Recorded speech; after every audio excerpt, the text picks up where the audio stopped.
نہ پاندا وہ دوست دسنا کی چاہنا وا کہ میرے مصطفیٰ علیہ السلام دے بعد اگر نبوت دی گنجائش ہوندی یا صدیق بندے، فاروق بندے، عثمان بندے، علی المرتضی بندے، طلحہ و زبیر بندے، حسن تے حسین بندے، ایک سیٹی دے پتر نہیں نبی بننا سی؟ گنجائش نہیں سی، گج کے بولو گنجائش نہیں سی۔ میرے خدا نے یہ ساریاں چیزاں جڑیاں نے ختم کر دتیاں نے، گنجائشاں نہیں چھڈیاں تے آمنہ دے لالو تے نہیں چھڈیاں۔ دوستو اسی لڑدے رہاں گے، قادیانیاں دے نال لڑدے رہاں گے، قادیانیاں نال بولو لڑدے رہاں گے، دو چیزاں تک لڑدے رہاں گے،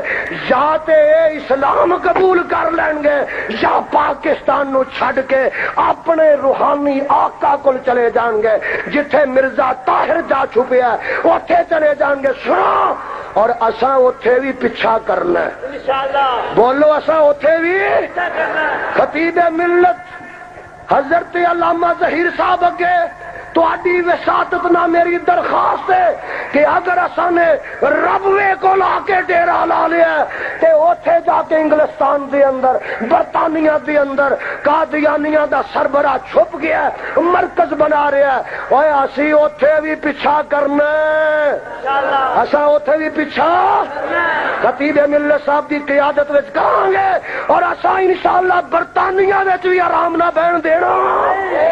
اور ایک اور میرا مشورہ ہے،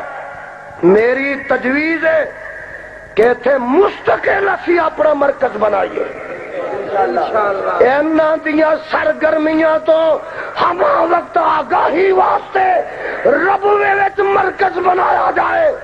ایک عظیم الشان مسجد بنائی جائے، ایک عظیم الشان ختم نبوت دے نام تے مدرسہ جامعہ خاتم النبیین بنائی جائے،